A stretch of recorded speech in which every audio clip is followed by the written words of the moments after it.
सभी को नमस्ते। जैसे कि आपको बोर्ड पर दिख रहा है, आज हम बात करेंगे फिनाल के रासायनिक गुणों की। पिछले लेक्चर पे हमने फिनाल के बनाने की विधियों पर चर्चा की थी, तो आज हम फिनाल के रासायनिक गुणों की बात करेंगे। Just a minute. कभी कभी चश्मा लगाना जरूरी होता है, ठीक है। सो कट नहीं करना, आगे बढ़ते हैं। तो फिनाल के रासायनिक गुण, अब देखिए जैसे हमने एल्कोहलों पे देखा था, एल्कोहल दो टाइप के रासायनिक गुण देते हैं। सेम तरीके से फिनॉल भी दो तरह के रासायनिक गुण देते हैं। देखिए ROH ये आपका एल्कोहल है, इसमें जो R है वह एल्किल ग्रुप है। और अगर मैं R की जगह पर, यानी कि इस R की जगह पर AR कर दूं, AR मीन्स एरिल ग्रुप, यानी कि वो बेंजीन वाला बेंजीन ग्रुप, तो ये आपका फिनाल हो जाता है। अब इस कंडीशन पर समझने वाली बात जो होती है वो अपने लिए ये है कि हमने यहां पर दो तरह के गुण देखे थे, एक वो जो OH के कारण थे, एक वो जो एल्किल के कारण थे। तो सेम तरीके से हम यहां भी दो तरह के रासायनिक गुण देखेंगे, एक जो OH के कारण है और एक जो उसके साथ जुड़े हुए बेंजीन ग्रुप के कारण है। तो आज हम बात करेंगे उन गुणों की, यानी फिनाल के उन गुणों की जो कि इसके OH के कारण होते हैं। अब इस OH में भी दो कैटेगरी है, इस वाले OH में भी, इसमें भी दो कैटेगरी है। एक वो जो एल्कोहल टाइप है, मतलब जो एल्कोहल जैसी रिएक्शंस देते हैं, और एक वो जो एल्कोहल से अलग रिएक्शन देते हैं, यानी उससे भिन्न क्रियाएं देते हैं। तो आइए आज हम बात करते हैं फिनाल के उन रासायनिक गुणों की जो इसके OH के कारण उत्पन्न होती हैं। उन दोनों की बात करेंगे, ठीक है। तो शुरू करते हैं। सबसे पहले हम बात करेंगे OH समूह की वो अभिक्रियाएं जो एल्कोहल जैसी हैं, ठीक है। एल्कोहल जैसी, यानी कि फिनाल की वो अभिक्रियाएं जो एल्कोहल जैसी हैं, लेकिन कौन वाली? OH वाली, ठीक। तो विशेष बात है इसमें OH समूह की वो वाली अभिक्रियाएं जो एल्कोहल जैसी हैं। खैर, सबसे पहली इसमें जो रिएक्शन है वह है सोडियम से क्रिया।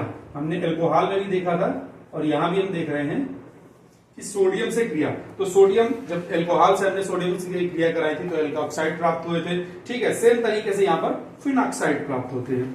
सोडियम धातु, अब फिनॉल C6H5OH, ठीक है। ये फिनॉल है, फिनॉल का सूत्र है, इसी का यूज करेंगे। इसके साथ में सिंपली सोडियम की क्रिया करा दिया। सोडियम क्या करेगा? इस OH को, हाइड्रोजन को रिप्लेस कर देगा, और हाइड्रोजन एक परमाणु एक से निकलेगा, दो परमाणु दो से निकलेगा, और वो H2 बना लेगा, और ये इस तरह से ये H2 अलग हो जाएगा और सोडियम इसकी जगह पर आ जाएगा। So this will become 2C6H5ONa। यही सोडियम फिनॉक्साइड है। याद रखिए या याद करिए, हमने पिछले वाले लेक्चर पे देखा था कि ऐसे ही सोडियम एल्कोक्साइड मिल रहा था। तो ये हुई सोडियम से क्रिया। आप इसके साथ साथ, मतलब ऑब्वियसली एल्कोहल वाली भी रिएक्शन दोहरा सकते हैं, अपने आप दिमाग में आ ही रही होंगी। दूसरी है PCl5 से क्रिया, फास्फोरस पेंटाक्लोराइड से क्रिया। जब हमने एल्कोहलों में देखा था कि PCl5 से क्रिया होती है तो क्या बनता था?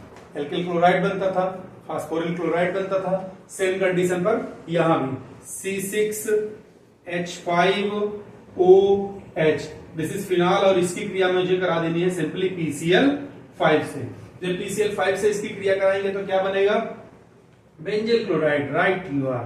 C6H5Cl, ये जो PCl5 है इसको अगर मैं PCl3Cl लिख दूं तो एक Cl इस OH वाले ग्रुप को हटाकर एक Cl इसकी जगह पर आ जाएगा, और ये हो जाएगा आपका बेंजील क्लोराइड। अब यहां पर क्या रह गया आपका? एक Cl और रह गया।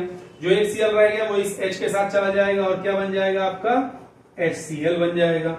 अब क्या रह गया? ये दोनों Cl भी खत्म हो चुके हैं, PCl3 रह गया और एक O रह गया है, तो उसके स्थान पर आकर ये POCl3 बना लेता है, फास्फोरिल क्लोराइड। और इस तरह से ये रिएक्शन भी सेम एल्कोहल जैसी ही है, ठीक है। तो ये हमने दो रिएक्शन इस तरह से देख ली। अब हम तीसरी रिएक्शन इस पर देखते हैं, एसिटिलीकरण। उसके लिए मुझे इस बोर्ड को थोड़ा साफ करना पड़ेगा, तो मैं साफ कर देता हूं। तुम्हें देखना हो वीडियो पॉज करके आता है। ठीक है। तो अब हम बात करेंगे एसिटिलीकरण, ये भी एल्कोहल जैसी ही रिएक्शन मिलेगी हमको। एसिटिलीकरण, जब एसिटिल समूह घुस जाता है तो उसे एसिटिलीकरण कहते हैं। ठीक है।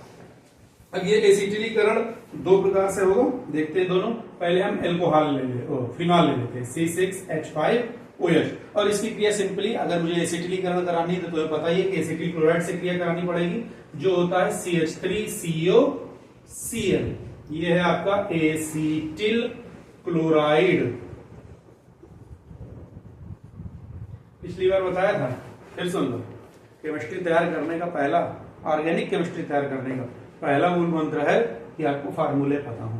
तो कॉपी पे पहले फार्मूले लिख डालो, एक जगह पर जितने मिलते जाएं उसमें ऐड ऑन करते जाओ।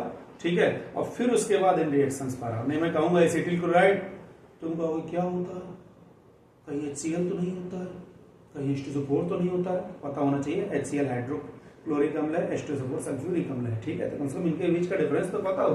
तो पहला जो प्रोसेस है, पहला जो तरीका है, पहला जो स्टेप है ऑर्गेनिक केमिस्ट्री की ओर, वो ये है कि आप कम से कम ये छोटे छोटे फार्मूले तैयार रखें कि ये फिनॉल है। अब तो एथिल एल्कोहल ना समझ लें, एथिल एल्कोहल C2H5OH होता है। तो ये बेसिक चीजें हैं। ठीक है। इनको आपको तैयार करना ही पड़ेगा।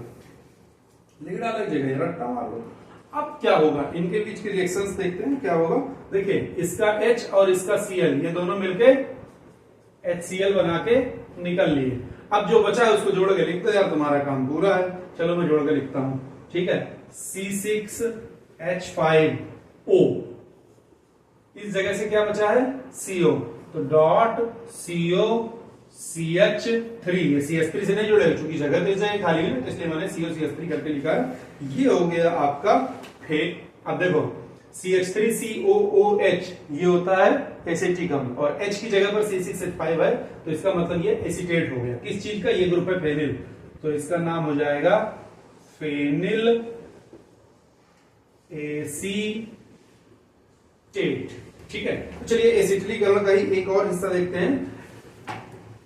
एक्चुअल में या तो एसिटिल क्लोराइड से लेते हैं या तो फिर एसिटिक एनहाइड्राइड से स्टार्ट करते हैं एसिटिलीकरण के लिए। तो एसिटिक एनहाइड्राइड क्या है, जल्दी से एक बार बता देता हूं। CH3COOH, CH3COOH, इसमें से जब हाइड्राइड यानी कि जल का एक अणु निकल जाता है तो जो हिस्सा बचता है उसे एसिटिक एनहाइड्राइड कहते हैं। तो बेसिकली ये क्या है, CH3CO का होल ट्वाइस O। तो दिस इज एसिटिक एनहाइड्राइड है। एसिटिक एनहाइड्राइड से फिनॉल की क्रिया करा देते हैं, यह भी एसिटिलीकरण के अंतर्गत ही आता है। C6H5OH प्लस, अभी मैंने जैसे बताया तुमको, CH3CO होल ट्वाइस O, ये एसिटिक एनहाइड्राइड है। क्या है, एसिटिक एनहाइड्राइड। अब हमें इसकी क्रिया करा देनी है। तो इसकी क्रिया कराने से क्या होगा भैया, क्या होगा जल्दी बताओ। अच्छा मैं एक काम करता हूं, मैं इसको थोड़ा सा समझने के पॉइंट ऑफ व्यू से, ये लिख तो लिया ही होगा, ठीक है, मैं इसको मिटा के थोड़ा सा इसको दूसरे फॉर्म में लिखता हूं, वहां से मुझे समझना भी आसान होगा, तुम्हें समझना भी। CH3CO and this is O। ठीक है।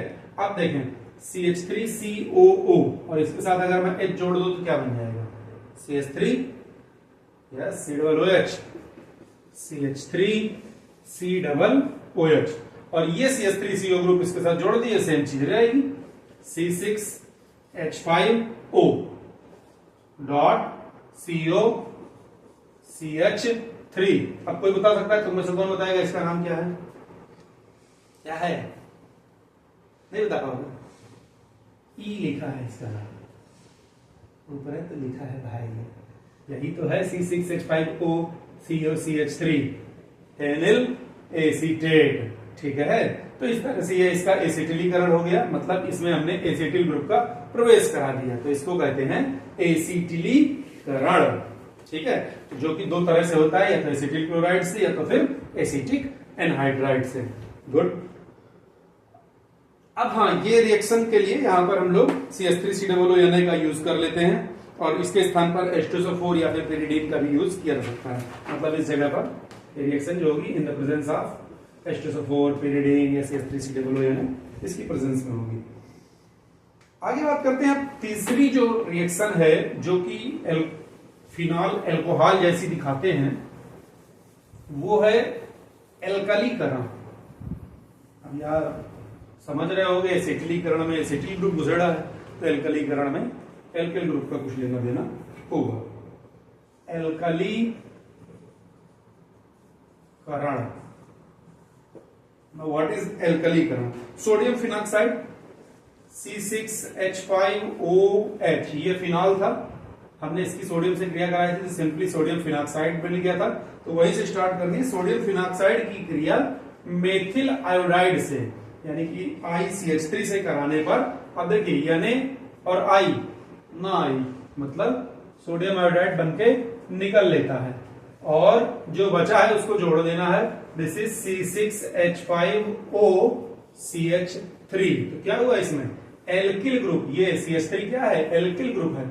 एल्किल ग्रुप का इसमें प्रवेश हो जाता है, इसलिए रिएक्शन एल्कलीकरण कहलाती है। मेथिल आयोडाइड की जगह एथिल आयोडाइड ले लो, एथिल ग्रुप का प्रवेश हो जाएगा। तो इस तरह से ये आपका एल्कलीकरण कहलाता है। Now what is this? This is, ये है आपका फेनिल और ये क्या है? मेथिल। और ये O का दोनों तरफ जब जुड़ता है तो क्या कहलाता है? ईथर। इनको मिला के, ये नाम नहीं है फेनिल एथिल मीथर, ऐसे नहीं, उसका नाम हो जाएगा पहले छोटा ग्रुप मेथिल फेनिल ईथर। वैसे इसे एनिसोल भी बोलते हैं, साधारण नाम है इसका, ठीक है। तो इस तरह से ये वो रिएक्शंस हुई, OH वाली वो रिएक्शंस हुई जो एल्कोहल जैसी है।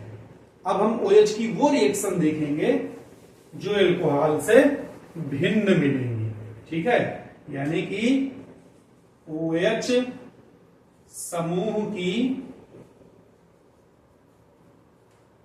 वे अभिक्रिया जो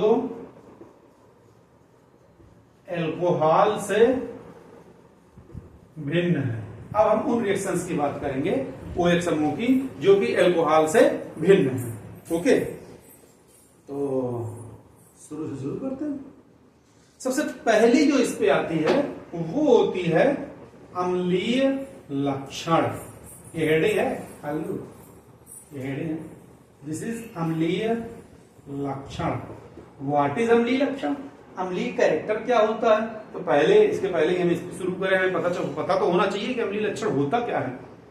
HCl ये अम्ल है, हाँ भैया है, हाइड्रोक्लोरिक अम्ल H+Cl-, HNO3 H+NO3-, H2SO4 2H+, SO4-2, H3PO4 sorry कम 3H+ प्लस PO4-3। तो बताओगे अम्ल क्या होते हैं?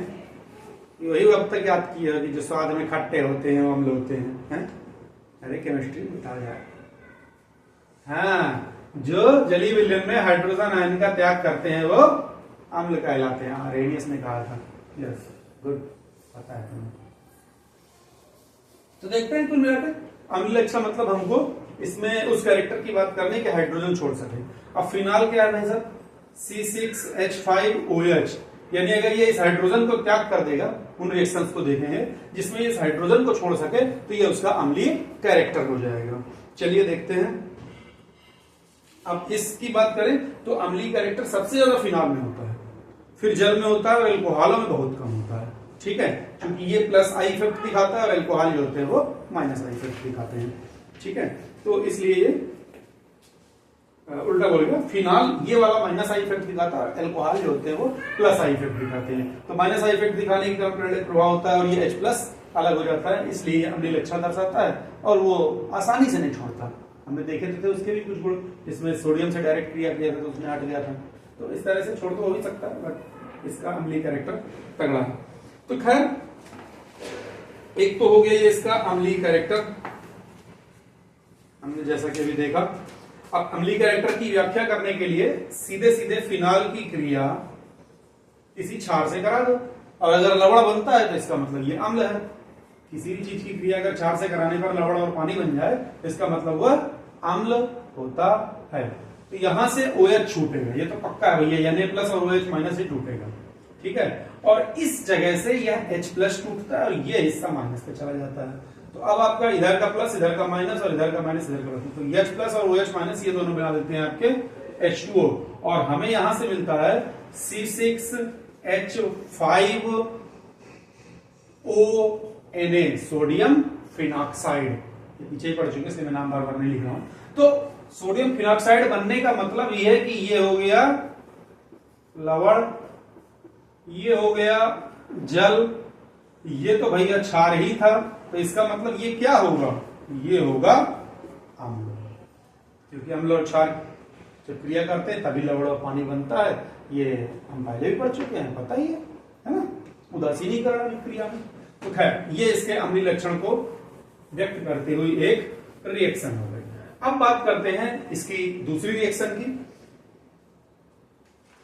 जो कि है जिंक चूर्ण द्वारा अपचयन। यानी फिनाल को अगर हम जिंक चूर्ण के साथ गर्म कर दें तो क्या होता है, Zn चूर्ण से अपचयन। फिनाल C6H5OH, अगर मैं इसकी क्रिया सिंपली Zn से करा देता हूं तो हम देखते हैं Zn के साथ में इसको गर्म कर देते हैं। अगर डेल्टा ट्रिब्यूट मींस गर्म करना, तो अगर हम इसको गर्म करते हैं तो हम यह देखते हैं कि इसका अपचयन हो जाता है। नाउ व्हाट इज दिस अपचयन? अपचयन का मतलब होता है ऑक्सीजन का पृथक होना। तो इससे यह ऑक्सीजन निकल जाती है। अब भाई साहब एक अणु से एक ऑक्सीजन निकलेगी, दो से कितनी निकलेगी, दो निकलेगी, तो इसका मतलब यहां पर O2 मतलब दो से ये ऑक्सीजन जो है ये जाकर Zn के साथ में चली जाती है। तो Zn क्या बनाता है, ZnO। अब ये हाइड्रोजन क्या होता है, ये इसकी जगह पर एडजस्ट हो जाता है, तो क्या बचा, C6H5 था, एक और आ गया तो C6H6 हो गया। ऑक्सीजन के पृथक होने को ही अपचयन कहते हैं, और इस क्रिया से हमें बेंजीन प्राप्त होती है। ये रिएक्शन इस हिसाब से भी इंपॉर्टेंट है कि अगर एग्जाम में आता है कि फिनाल से बेंजीन कैसे बनाएंगे, सिंपली जिंक के साथ गर्म कर दो, अपचयन हो जाएगा, उसका बेंजीन मिल जाएगी आपको। तो ये दूसरी रिएक्शन हुई। अब बात करते हैं इसी की तीसरी रिएक्शन की, जो कि है इसका ऑक्सीकरण। ऑक्सीकरण, ऑक्सीकरण क्या होता है भैया, ऑक्सीजन के निकलने को अपचयन और ऑक्सीजन के जुड़ने को ऑक्सीकरण कहते हैं। खैर थोड़ी सी टर्म्स एंड कंडीशन है। प्रकाश की उपस्थिति में वायु की ऑक्सीजन द्वारा ऑक्सीकृत होकर यह पैरा बेंजोक्विनोन बनाता है। अम्लीय पोटेशियम डाइक्रोमेट द्वारा ऑक्सीकृत होकर भी यह पैरा बेंजोक्विनोन बनाता है। चलिए देखते हैं, हमने इस तरह से ये फिनाल ले लिया और सिंपली इसकी क्रिया हमने ऑक्सीजन से करा दिया, ये ऑक्सीजन से करा दिया है।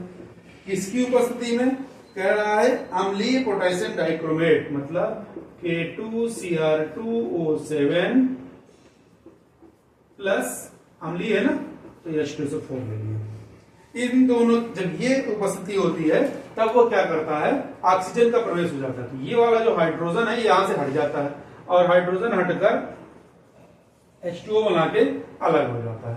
ठीक है, इसको तुम ऐसे भी समझ सकते हो कि एक हाइड्रोजन यहां से हट गया, यहां भी तो हाइड्रोजन होगा ना, एक्चुअली है तो हर जगह पर हाइड्रोजन हाइड्रोजन हाइड्रोजन, C6H5 है ना, हर जगह पर है। तो एक हाइड्रोजन यहां का हट गया और एक हाइड्रोजन यहां का हट गया। ओके, जब इन दोनों जगहों के हाइड्रोजन हट गए, एक ऑक्सीजन से द्विबंध यहां बना लेता है, एक ऑक्सीजन से द्विबंध यहां बना लेता है। This is para benzoquinone. लेकिन अब बॉन्ड कैसे पूरा होगा, तो देखिए ये carbon carbon carbon carbon carbon carbon, इस कार्बन के चारों पूरे, इस कार्बन के चारों पूरे, इनके विचारों के दो ही दो पूरे हैं, तो इनके बीच में से द्विबंध आ जाता है। ये हो गया आपका पैरा बेंजोक्विनोन। ठीक है, तो ये इसके ऑक्सीकरण की रिएक्शन हो गई। इस तरह से आज हमने वो सारी रिएक्शंस देख ली जो इसका OH ग्रुप देता है। देखो ये OH ग्रुप दिया है। अब हम अगले लेक्चर पे उन रिएक्शंस की बात करेंगे जो इसका बेंजीन ग्रुप देगा, यानी कि इसमें से जो इसका बेंजीन वाला ग्रुप है, OH नहीं, उसके साथ वाला जो एरियल ग्रुप जुड़ा हुआ है, वो जो रिएक्शन देगा। अगले लेक्चर पे हम उन रासायनिक गुणों की बात करेंगे। तब तक के लिए नमस्ते।